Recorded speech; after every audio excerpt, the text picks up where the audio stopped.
Hey guys, क्या आपने एक चाइनीज़ कंपनी हुआवे के बारे में सुना है? आई एम श्योर आपको ऑनर के फ़ोन्स तो मालूम ही होंगे। इनफैक्ट ऑनर ने अभी रिसेंटली इंडिया में एक नया फ़ोन लॉन्च किया है। और अगर आपको पता नहीं है तो एक्चुअली में ऑनर हुआवे की एक सब्सिडरी कंपनी है। मगर क्या आपको पता है कि यूएस के अंदर मैक्सिमम लोगों को हुआवे के बारे में पता ही नहीं होगा, क्योंकि यूएस के बाद तो ये एक बहुत बड़ी कंपनी है। इनफैक्ट कुछ ही सालों पहले उन्होंने तो एप्पल को भी ओवरटेक कर दिया था और वो दुनिया की सेकेंड लार्जेस्ट स्मार्टफोन कंपनी बन चुकी थी। उसके आगे सिर्फ एक कंपनी थी और वो थी सैमसंग। बट पेंडेमिक के टाइम पे तो उन्होंने सैमसंग को भी पीछे छोड़ दिया। अब ये हुआवे और चाइना के लिए तो बहुत अच्छी बात है, मगर बाकी दुनिया के लिए शायद नहीं। अगर आप इंटरनेशनल न्यूज़ को फॉलो करते हो तो आपको पता ही होगा कि हुआवे का पास्ट इतना भी खास नहीं है जब बात आती है डेटा सर्विलेंस या प्राइवेसी के बारे में। अब ये कोई नई चीज़ तो नहीं है, क्योंकि बेसिकली सारी टेक कंपनीज ऐसा ही करती है। मगर बाकी सारी टेक कंपनीज और हुआवे के बीच में एक बहुत बड़ा डिफरेंस है। ज़्यादातर कंपनीज आपके डेटा को कलेक्ट करती है जैसे कि वो मार्केटिंग कैंपेन्स चला पाए और आपको ज़्यादा चीज़ें बेच पाए। लेकिन कहा जाता है कि हुआवे एक्चुअली में चाइनीज़ कम्युनिस्ट पार्टी के लिए डेटा कलेक्ट करता है। इनफैक्ट 2019 में तो यूएस ने हुआवे को पूरे देश में बैन कर दिया। तब से लेकर अब तक धीरे धीरे टेंशन कम हो रहा था और हुआवे ग्रो भी करने लग रहा था। मगर अभी रिसेंटली चीज़ें फिर से उसी पॉइंट पर आ चुकी हैं। 2022 के एंड में यूएसए ने 2 चाइनीज़ इंटेलिजेंस ऑफिसर्स को अक्यूज़ किया कि वो हुआवे के केस से रिलेटेड डेटा चुरा रहे हैं। वैसे टेक्निकली देखा जाए तो हमें एग्जैक्टली नहीं पता कि ये केस का लेना देना हुआवे के साथ है या नहीं। यूएस गवर्नमेंट ने तो बस ये डिस्क्लोज किया है कि ये केस एक बड़ी सी चाइनीज़ टेलीकम्युनिकेशंस कंपनी के साथ रिलेटेड है। बट ऐसा अज्यूम किया जा रहा है कि इसमें हुआवे की ही बात हो रही है। और ऐसा कहा जा रहा है कि सिर्फ कोर्ट केसेस अकेली चीज़ें नहीं हैं जिनके ऊपर ये स्पाई कर रहे हैं। यूएसए ने चाइना को इस बारे में अक्यूज़ किया है कि वो हुआवे की मदद से रेडियो कम्युनिकेशंस, मिलिट्री बेसिस और कई और यूएस की चीज़ों पर स्पाई कर रहे हैं। और क्योंकि अभी हुआवे दुनिया की सबसे बड़ी स्मार्टफोन कंपनी बन चुकी है, ये डर और भी बढ़ता जा रहा है। तो ये है कहानी कि कैसे हुआवे ने सैमसंग और एप्पल को ओवरटेक किया और कैसे वो अपने मार्केट शेयर की वजह से चाइना के लिए स्पाई कर पा रहे होंगे। हुआवे की कहानी सितंबर 1987 से शुरू होती है एक आदमी के साथ जिसका नाम है रेन जेंगफे। उस समय चाइना को अपनी टेक्नोलॉजी को डेवलप करने की बुरी तरीके से ज़रूरत थी।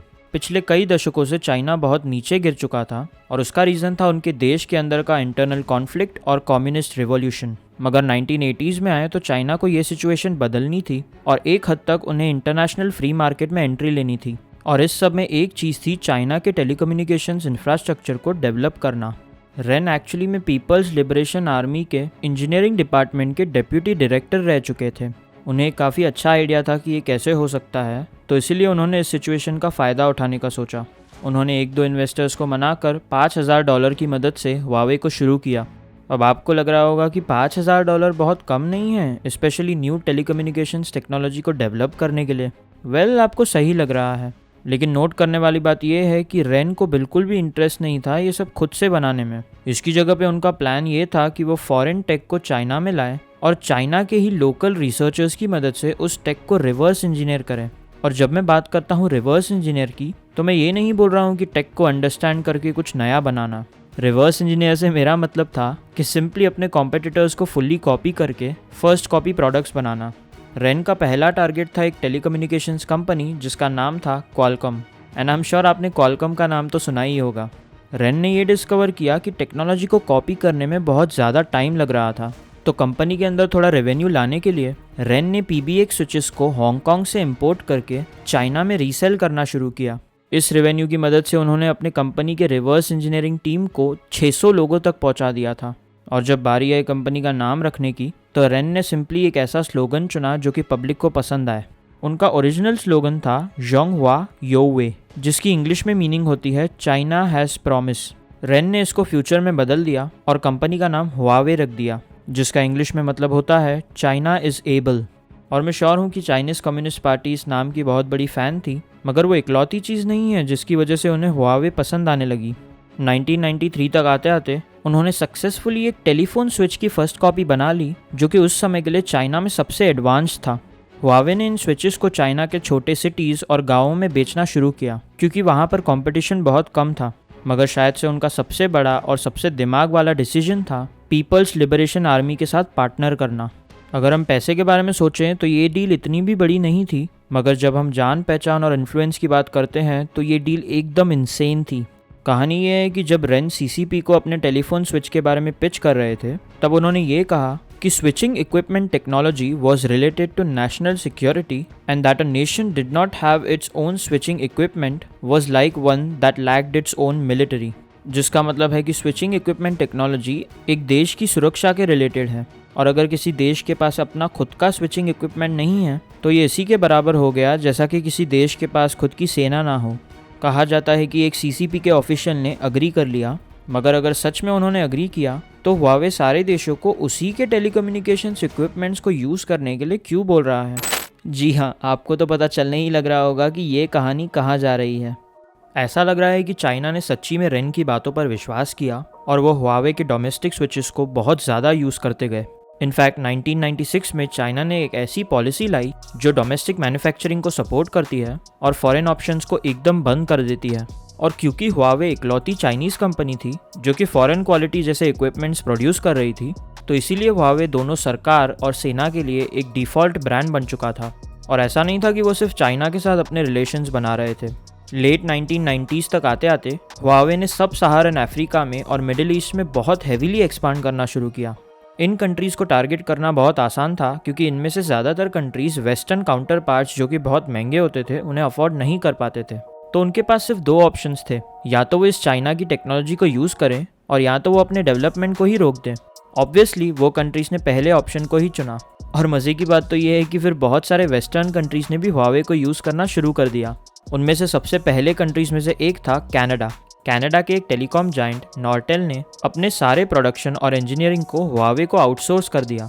ऐसा लग रहा था कि एक हाई प्रॉफिट मार्जिन एक ऐसी चीज़ है जिससे वेस्टर्न कंपनीज सिंपली दूर नहीं रह पाए। मगर ये बात बिल्कुल सही है कि यूजुअली हुआवे पर स्विच करना एक बहुत बुरा डिसीजन था। और ऐसा भी नहीं है कि ये सब कॉन्स्पिरेसी थियरीज की वजह से है, क्योंकि वो तो काफ़ी ऑब्वियस है एंड ऑफ कोर्स हुआवे सब कुछ मना करता है। अब कनाडा की नॉर्टेल कंपनी का ही एग्जाम्पल ले लो।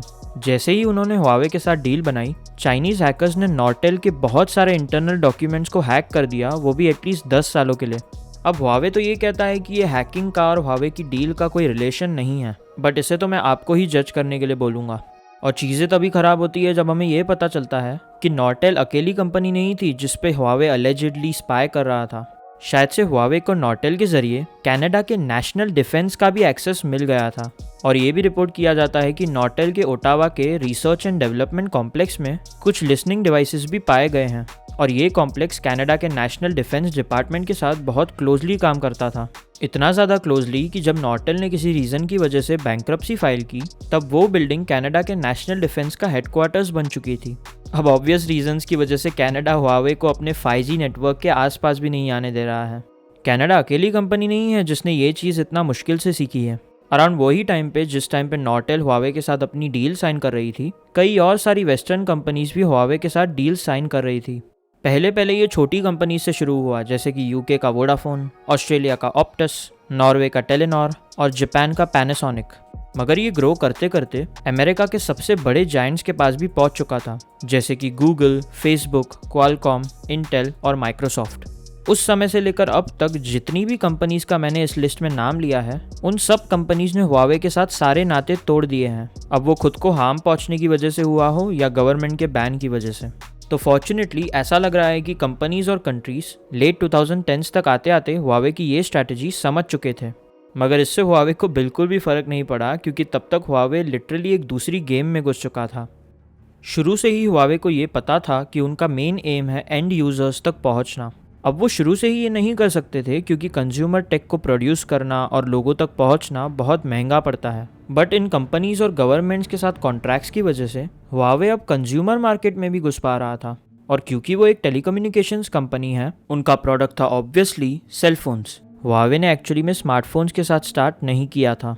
इनफैक्ट उनका पहला सेल फोन जिसका नाम था C300 वो रिलीज़ हुआ था 2003 में। उसके बाद उन्होंने एक 3G फ़ोन निकाला जिसका नाम था U626 और फिर उसके बाद एक 3G हैंडसेट जिसका नाम था V710। ये सारे प्रोडक्ट्स चाइना और यूरोप के कुछ पार्ट्स में ठीक ठीक परफॉर्म कर रहे थे। मगर हुआवे का मेन ब्रेक थ्रू तब आया जब स्मार्टफोन्स इंट्रोड्यूस हुए, जो उनके लिए एक परफेक्ट मौका था। वो ऑलरेडी टेलीकम्युनिकेशंस मार्केट में थे और वो तो सेलफोन मार्केट में भी थे। उनके पास चाइनीज़ कम्युनिस्ट पार्टी का भी फुल सपोर्ट था और एक इंटरनेशनल प्रेजेंस भी था। ऑल्सो ये कंपनी इतनी मैच्योर हो चुकी थी कि उन्हें कॉम्पिटिटर्स को कॉपी करने की ज़रूरत नहीं थी। इनफैक्ट वो तो इंस्पिरेशन लेकर अपना खुद का ट्विस्ट ऐड करके स्मार्टफोन्स को रिलीज़ कर सकते थे, और उन्होंने यही किया जब उन्होंने U8 रिलीज़ किया 2009 में। तब से अब तक हुआवे एक लीडर बन चुका है जब बात आती है कोई भी लेटेस्ट नेटवर्क, कैमरा, चार्जिंग या डिज़ाइन की। और उनके स्मार्टफोन्स का पॉपुलर होने का रीज़न बिल्कुल भी रॉकेट साइंस नहीं है।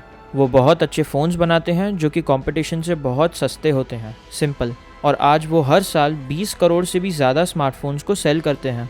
और मुझे नहीं लगता कि ये बात सुन के सरप्राइजिंग लगेगा कि उन्होंने स्मार्टफोन्स के अलावा भी बहुत कुछ बेचना शुरू कर दिया है। वो अभी लैपटॉप्स, टैबलेट्स, वॉचेस और यहाँ तक कि कार भी बेचते हैं। तो कुछ समय तक तो हुआवे किधर भी नहीं जा रहा है, मगर ये चीज़ हमारे लिए क्या मायने रखती है? हुआवे ये एडमिट करे ना करे, मगर वो ज़्यादा से ज़्यादा लोगों पर स्पाई और सर्वेल करने की कोशिश करेंगे। ज़्यादातर लोग जो कि हुआवे के प्रोडक्ट्स खरीदते हैं उन्हें तो ये बात पता भी है, मगर उन्हें इस चीज़ से बिल्कुल भी फ़र्क नहीं पड़ता है। उन्हें ऐसा लगता है कि अगर हुआवे नहीं तो कोई और कंपनी जैसे कि गूगल, फेसबुक या ओरेकल उन पर स्पाई करेगी। तो इसीलिए वो प्राइवेसी को भूलकर बेस्ट प्राइस पर एक बेस्ट प्रोडक्ट खरीदने की कोशिश करते हैं। तो इससे तो हमें कंज्यूमर साइड का आंसर मिलता है, मगर हुआवे के साइड की चीज़ों का रीज़न क्या है? उन्हें स्पाई करने की ज़रूरत ही क्यों है? क्लियरली हुआवे एक बहुत पॉपुलर कंपनी है, तो फिर एलिजिडली सीसीपी के लिए स्पाई ही क्यों करना? देखा जाए तो वो एक हार्डवेयर कंपनी है, ना कि सॉफ्टवेयर कंपनी, तो उन्हें डेटा कलेक्ट करने की ज़रूरत नहीं पड़नी चाहिए, राइट? उसका जवाब है कि उनके पास कोई चॉइस ही नहीं है। चाइनीज़ कम्युनिस्ट पार्टी ने ही हुआवे को ऐसा बनाया है, और अगर वो चाहें तो हुआवे को वो ज़ीरो पर भी लेकर जा सकते हैं। अगर आपको मुझ पर विश्वास नहीं होता है तो अब जैक मा और अलीबाबा को ही देख लो। कई सालों में सीसीपी ने हुआवे को $46 बिलियन दिए हैं लोन्स में, और उन्हें $25 बिलियन के टैक्स कट्स भी मिले हैं। और किसे पता कि सीसीपी ने हुआवे को गवर्नमेंट कॉन्ट्रैक्ट्स के रूप में कितना रेवेन्यू ला कर दिया है। ऑल्सो ये नोट करने वाली बात है कि ये हमेशा से एक तरफा रिलेशनशिप रहा है। हुआवे भले ही सीसीपी पर डिपेंडेंट है, मगर सीसीपी हुआवे पर बिल्कुल भी डिपेंडेंट नहीं है। सीसीपी ने अपने सारे अंडों को एक ही बास्केट में नहीं डाला है, क्योंकि उनके पास और भी बड़े जायंट्स हैं, जैसे कि टेंसेंट, JD.com, अलीबाबा, टिकटॉक और चाइना का पूरा फाइनेंशियल सिस्टम। तो चाइना बेसिकली हुआवे को ओन करता है, और हुआवे को वो ही करना है जो उसे सीसीपी करने को कहती है, भले ही उनके रेपुटेशन और पब्लिक इमेज पर बुरा असर पड़े। अब जैसे जैसे हम आगे जा रहे हैं, बहुत सारी कंट्रीज़ बहुत ट्राई कर रही हैं जैसे कि वो हुआवे के इन्फ्लुएंस को हटा सके, मगर ऐसे कंट्रोल को हटाना बहुत मुश्किल होता है जब एक कंपनी के पास बिलियंस ऑफ यूज़र्स का डेटा होता है और कई दशकों का टेलीकम्युनिकेशंस इंफ्रास्ट्रक्चर भी। और क्योंकि ज़्यादातर कस्टमर्स हुआवे को फेसबुक या गूगल की तरह ही समझते हैं, ऐसा लगता नहीं है कि हमें जनरल पब्लिक से ज़्यादा कंप्लेंट सुनने को मिलेगी। वैसे ये बताना कि आपके पास अगर ऑप्शन होता तो आप अपना डेटा हुआवे को देते या फेसबुक को? कमेंट्स में बताइए। ऑल्सो इस वीडियो में रखते हैं 25 लाइक्स का टारगेट, तो जल्दी से जल्दी वो लाइक और सब्सक्राइब का बटन दबा दो। But until then, I am Harsh और मिलते हैं नेक्स्ट वीडियो में।